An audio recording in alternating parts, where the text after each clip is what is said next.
Shalom y bienvenidos a Vía Hafta Yisrael, una frase hebrea que significa amarás a Israel. Esperamos que se queden con nosotros, ya que nuestro maestro, el Dr. Baruch, nos compartirá una enseñanza expositiva de la Biblia. El Dr. Baruch es profesor titular del Instituto Sera Abraham, con sede en Israel. Aunque todos los cursos en el instituto se imparten en hebreo, el Dr. Baruch se complace en compartir esta enseñanza en inglés con doblaje al español. Para más información, visítenos en amarasaisrael.org o descargue nuestra aplicación móvil Mi Estudio Bíblico. Aquí está Baruch y la lección de hoy. Resulta muy peligroso cuando una persona simplemente toma un pasaje, lo lee una vez, aunque lo lea con cuidado esa única vez, y luego piense que él o ella puede entender correctamente lo que el texto está revelando. Bueno, hoy vamos a ver un buen ejemplo de por qué manejar una metodología exegética adecuada es importante para analizar correctamente la palabra de Dios y llegar a las conclusiones bíblicas correctas.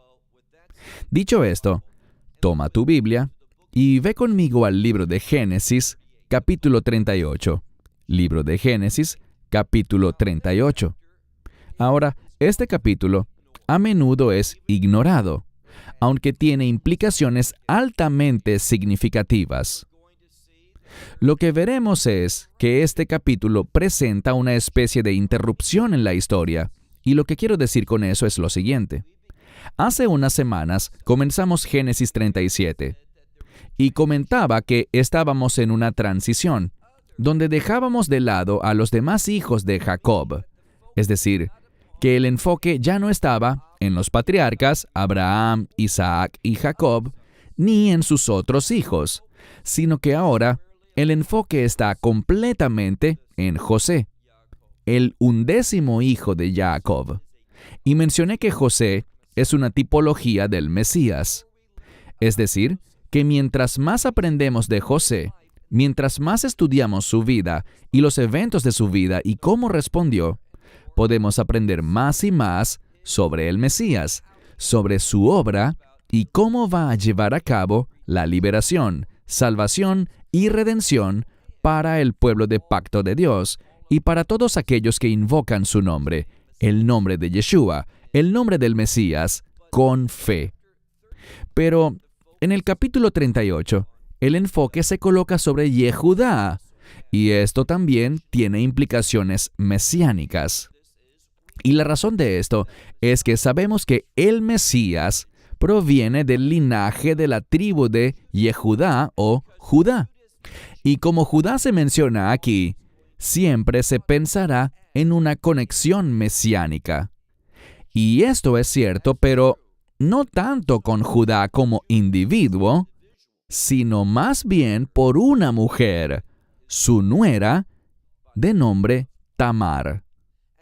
Y vamos a ver una vez más que cuando una mujer toma el centro de un pasaje, lleva al lector a una nueva pista contextual. ¿Y cuál será? La redención. Hay una conexión entre la mujer y el concepto de la redención, cuando se mencionan mujeres como enfoque central de un pasaje bíblico. Así que lee conmigo, como dije, en el libro de Génesis capítulo 38. Dice el verso 1, «Y aconteció en aquel tiempo». Usualmente podríamos esperar que algo bueno sucederá al leer la frase «en aquel tiempo».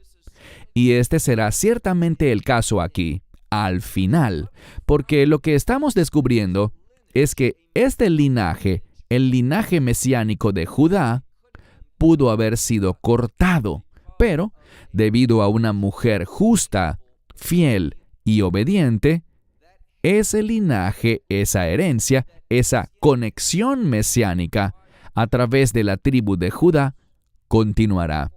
Y por lo tanto, la esperanza no se ha perdido, sino que se ha renovado. Una vez más, verso 1. Y aconteció en aquel tiempo que Yehudá, es decir, Judá, descendió de sus hermanos. Muchos de los estudiosos rabínicos señalan que esta frase descendió puede tener implicaciones espirituales, lo que significa que este no es un momento alto en la vida de Judá. De hecho, este es un momento muy bajo, cuando llegó a pecar contra Dios y contra su nuera Tamar, a quien conoceremos en un momento. Verso 1 de nuevo. Y aconteció en aquel tiempo que Judá descendió de sus hermanos y se fue donde un hombre, y noten lo que dice, un hombre que es un Adulamí. Bien, esta frase Adulamí o Adulam, se refiere a un área o una región que según la mayoría de los estudiosos se ubica en la tierra de Canaán. Por lo tanto, este individuo no es del pueblo del pacto, no es descendiente de Jacob o Jacob. Por lo tanto, estamos tratando con un hombre que no es israelita, uno que no forma parte del pueblo de Dios. Y noten lo que dice. Se apartó hacia un Ish Adulamí, un varón adulamita, y su nombre era Gira. Y Judá miró, ¿y qué vio? Dice, vio a la hija de un varón cananeo. Ahora, encierra en un círculo y toma nota de esa frase, un varón cananeo. La palabra cananeo, Caaní, también puede entenderse con otro concepto que no es un cananeo en lo absoluto, sino un comerciante. Por lo tanto, tenemos lo que llamamos en hebreo un mahloket, una disputa, una discusión sobre si debemos entender esto correctamente como un hombre cananeo o simplemente como un comerciante. Personalmente, me inclino más a la idea de que era un cananeo. La razón por la cual muchos estudiosos rabínicos no lo quieren ver así es porque les parece difícil de creer que Judá tomaría a una mujer cananea como esposa. Cuando sabemos que este no era el plan de Dios, eso sería un acto pecaminoso. En unos minutos veremos que Judá cometerá otro pecado. Pero volvamos a la Escritura. Vemos que Judá vio allí a la hija de un hombre cananeo, y este hombre se llamaba Súa. Y Judá la tomó y se llegó a ella. Verso 3. Y ella concibió y dio a luz un hijo varón, y llamó su nombre Por lo tanto, el hijo primogénito de Judá es un varón llamado Verso 4. Y ella concibió de nuevo, y dio a luz un hijo varón, y lo llamó Onán. Así que ahora tenemos al segundo hijo nacido de Judá. El primero fue y el segundo es Onán. Y ahora estamos listos para el verso 5. Y ella concibió de nuevo, y dio a luz un hijo, y lo llamó Sela. Y esto aconteció en Kesib. Sobre Kesib no tenemos mucha información, y una vez más, la mayoría de los eruditos rabínicos ven que esto tiene importancia, esta ubicación, porque Kesib proviene de una palabra hebrea que significa mentira, engaño, falsedad. Y esto probablemente nos brinda una ayuda hermenéutica, quiero decir, una pista que nos ayuda a entender correctamente el contexto. Porque el contexto ahora mismo es de falsedad, de engaño, y esto es lo que vamos a ver en un momento. Así que mira de nuevo, leemos, y aconteció en Kesib que ella lo engendró, es decir, a este último hijo. Verso 6. Y Judá tomó una esposa para su primogénito, y su nombre era Tamar. Ahora, Tamar va a tomar el protagonismo en este pasaje a la par de Judá. Pero en cuanto a Judá, vamos a descubrir que él está descendiendo, lo que significa que él no está viviendo de acuerdo con la voluntad de Dios. No está pensando de manera bíblica y por lo tanto hay un yeridá, un descenso.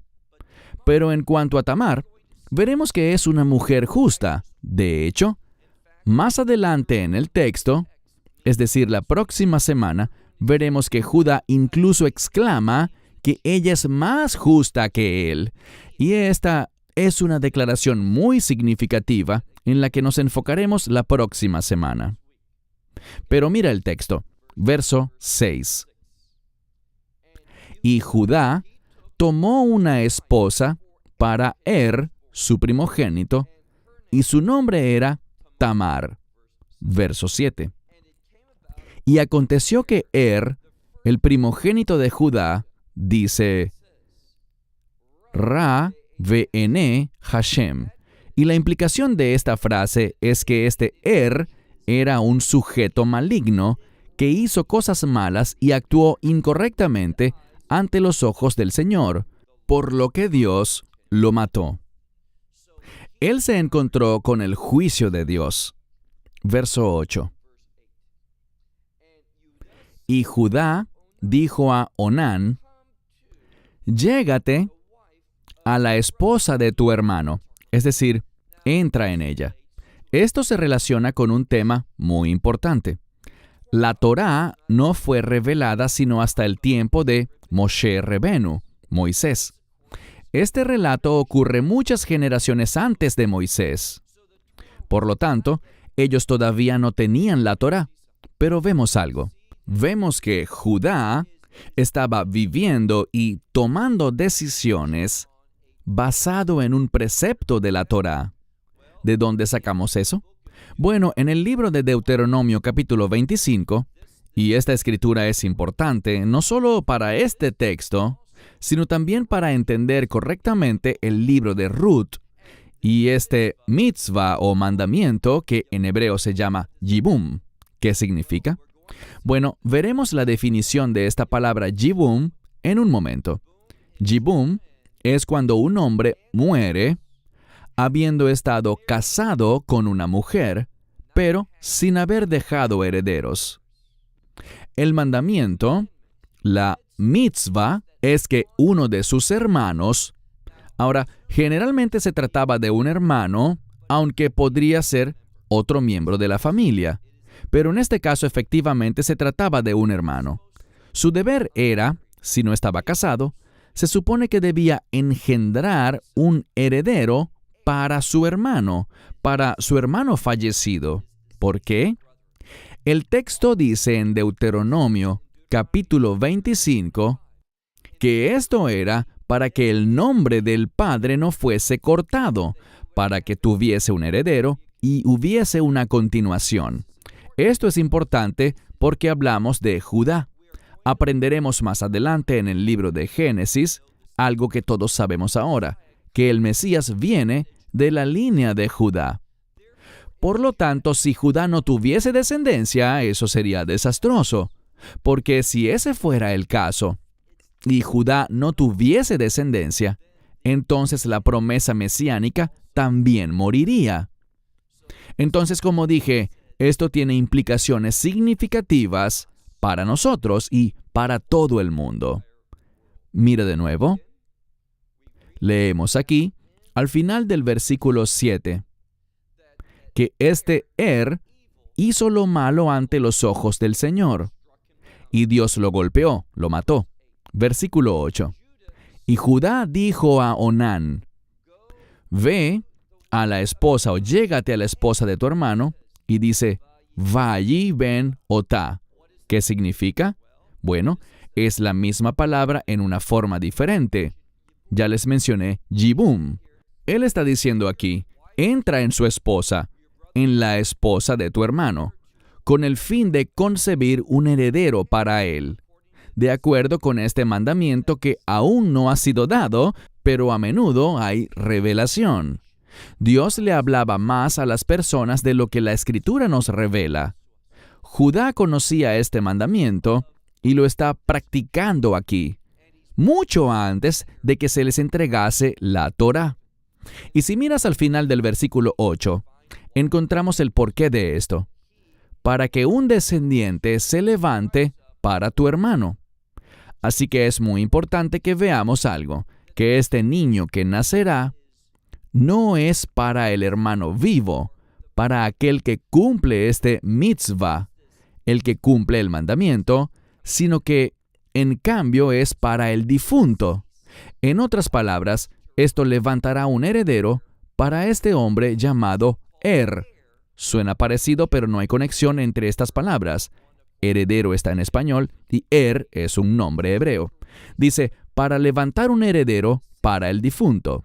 Verso 9.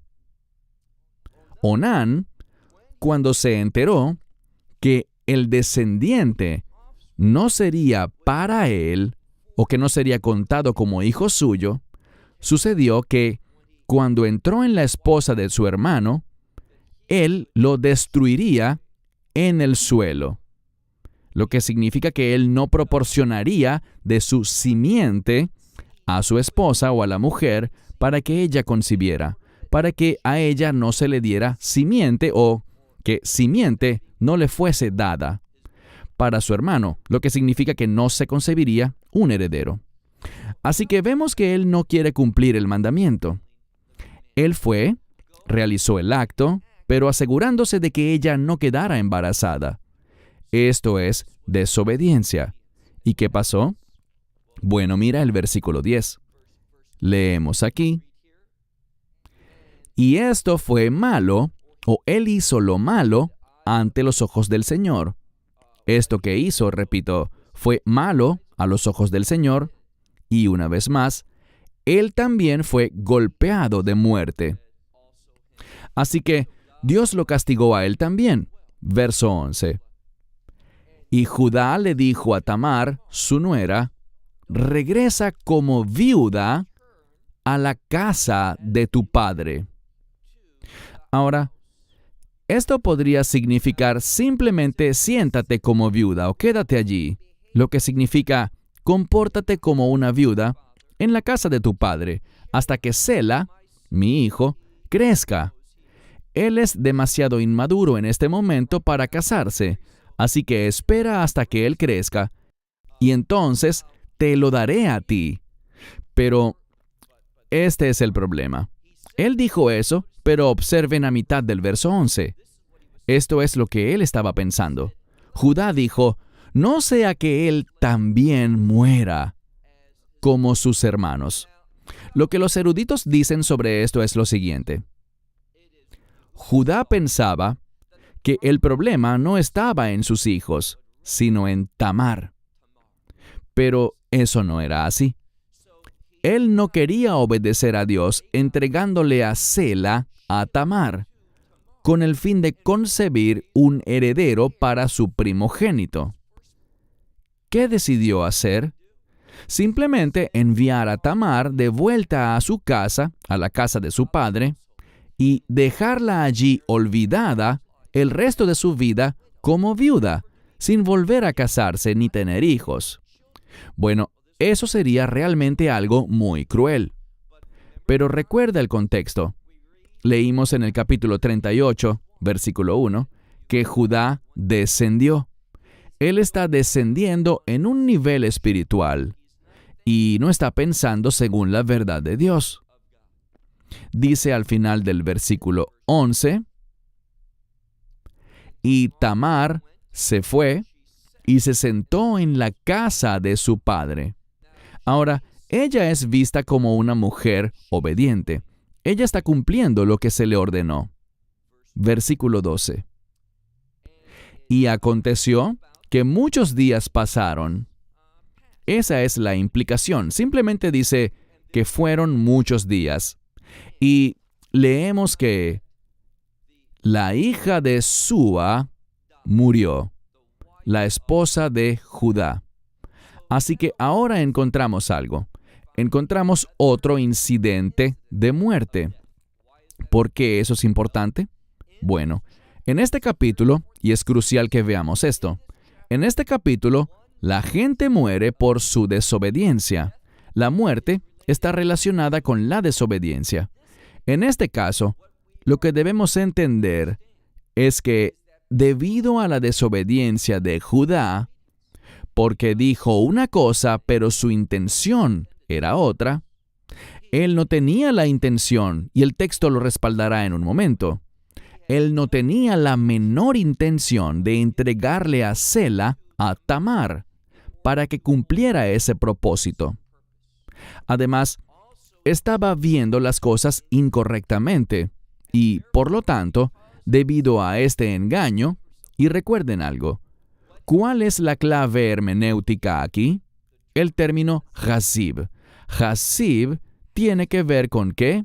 Engaño, falsedad. Ahora, muchas personas quieren atribuirle a Tamar la falsedad, por lo que veremos más adelante en el texto. Pero en realidad, la falsedad, el engaño, está en Judá, por no cumplir lo que dijo y por no tener la más mínima intención. Así que ahora encontramos esto. A Tamar se le está diciendo de manera insensible, ella no lo sabe, pero la intención de Judá es simplemente enviarla lejos y forzarla a vivir el resto de sus días como viuda, sin tener hijos jamás, sin volver a tener un esposo, completamente sola. Y debido a que se comportó de esta manera, la implicación del texto es que Dios, una vez más, trajo juicio, y su esposa, la hija de Súa, también murió.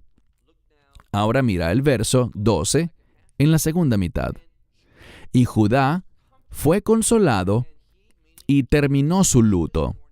Fue consolado por la muerte de su esposa y subió para esquilar su rebaño. Verso 12. Al final. Él y Hira, su amigo, el Adulamí, es decir, el Adulamita, en el lugar llamado Timná.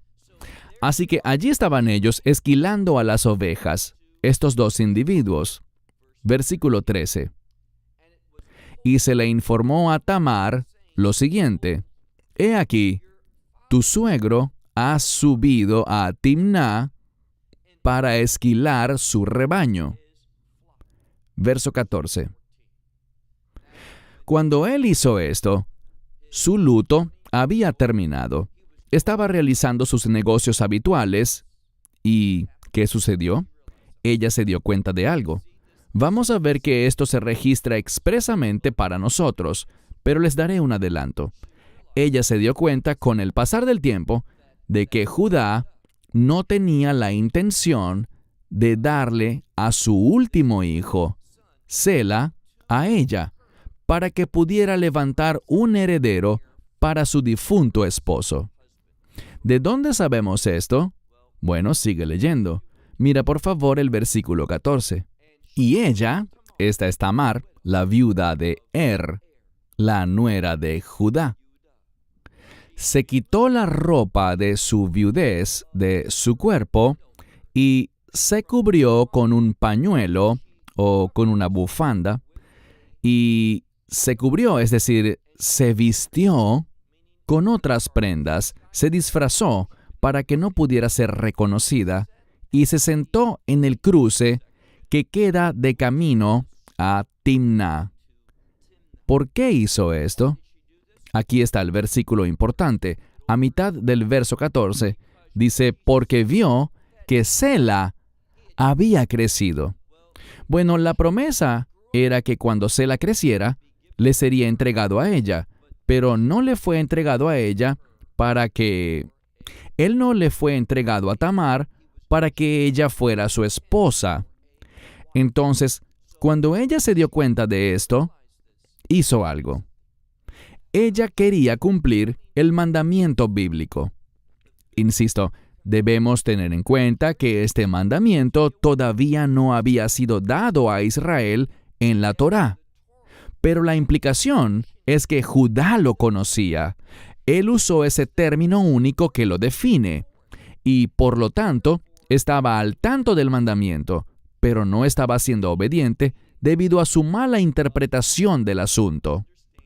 Se nos dijo que tanto su primogénito, como Onán, su segundo hijo, ambos hicieron lo malo ante los ojos del Señor.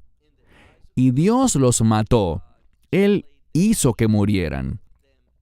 El problema no era Tamar. Ella no fue la causa de la muerte de estos dos hombres, como aparentemente Judá pensaba, y por lo cual impidió que Sela se uniera con ella, de acuerdo con la promesa que le había hecho.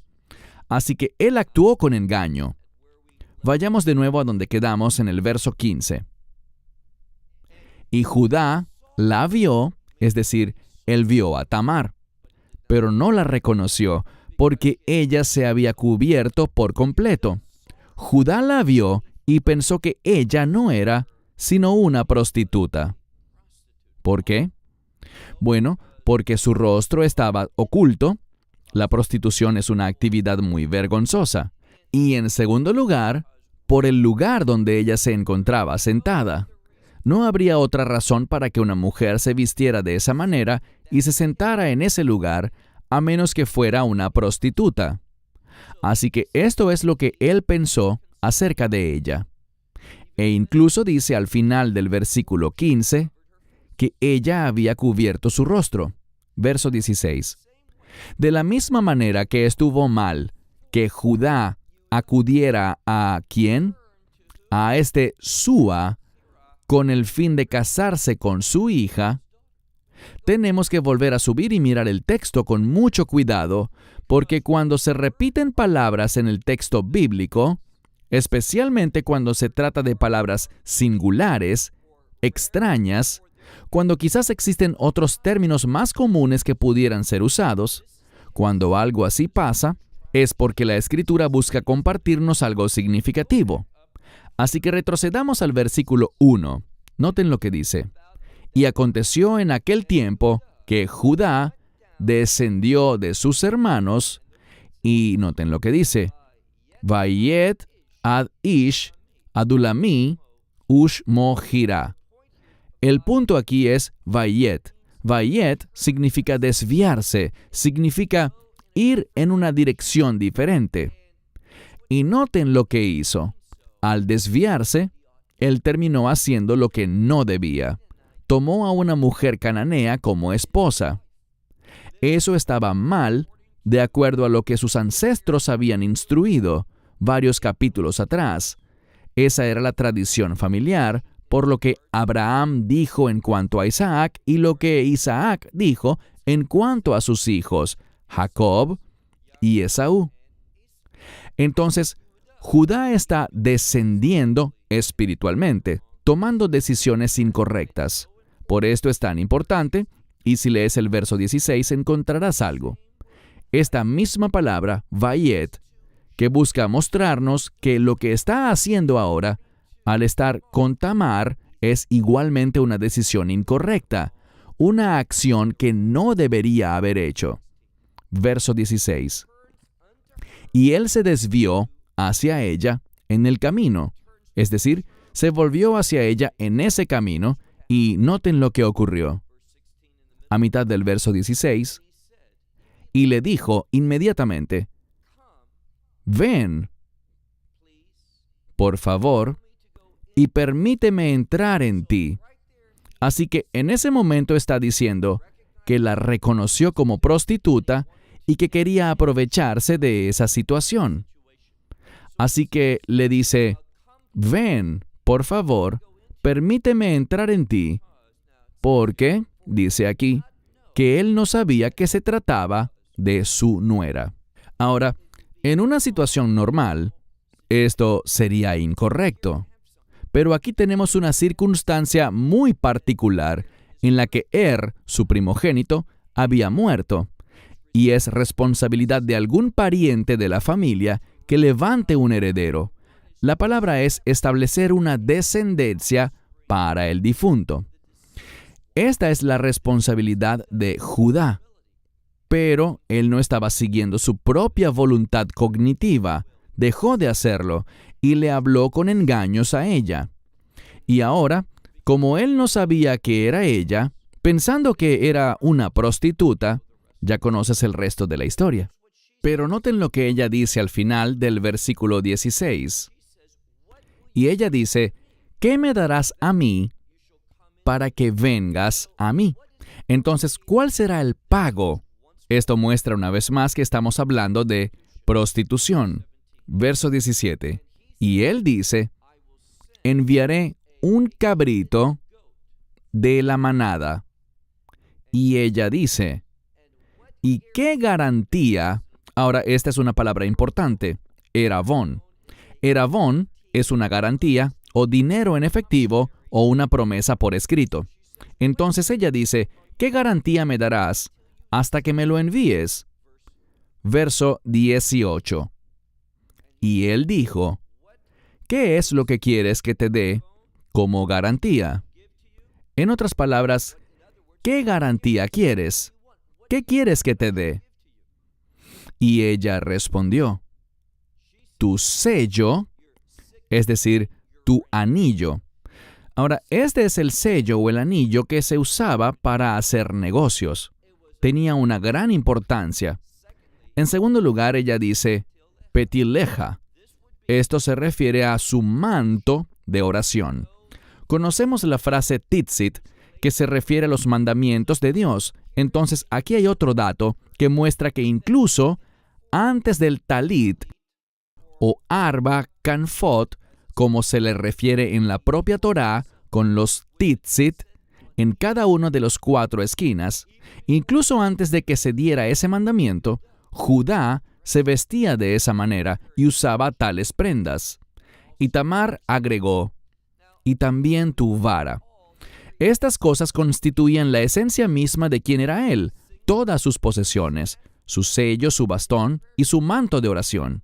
Todo esto no debería haber sido entregado como garantía de algo que constituía un acto injusto y pecaminoso.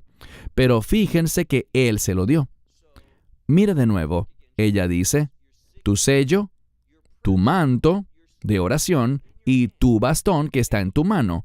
Y él se lo dio a ella, ¿para qué? Para que él pudiese llegarse a ella y ella concibiera por él. Esta concepción inmediata también es una ayuda hermenéutica. Nos da entendimiento de este pasaje. ¿Por qué?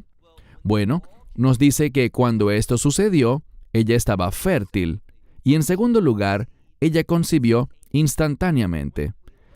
Cuando miramos la Torá en otros lugares, cuando Dios se mueve, cuando la bendición de Dios está presente, hay concepción. La concepción es vista como resultado de la bendición de Dios.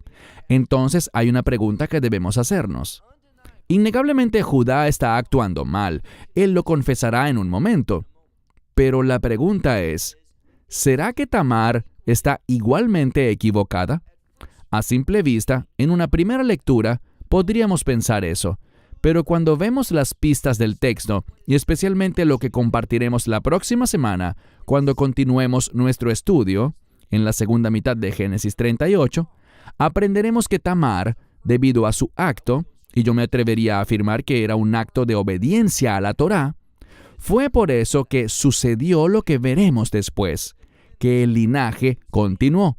Y veremos que este acto jugó un papel en la generación de los eventos para que el Mesías pudiera nacer en este mundo. Un pasaje muy significativo. Bueno, cerraré este estudio con esta declaración. Hasta la próxima semana, cuando continuaremos en Génesis capítulo 38. Hasta entonces, Shalom desde Israel. Shalom from Israel. Esperamos que te hayas edificado con el mensaje de hoy y lo compartas con otros. Te invitamos a seguir nuestros estudios cada semana por este canal y por el portal de YouTube de Amarás a Israel. También puedes descargar nuestra aplicación móvil gratuita, Mi Estudio Bíblico. Finalmente, para obtener más información sobre nosotros, visita nuestra web amarasaisrael.org, donde encontrarás otras conferencias de Baruch en audio, video y texto. Hasta el próximo programa. Que el Señor te bendiga en Yeshua HaMashiach. Jesús el Mesías mientras caminas con Él. Shalom desde Israel.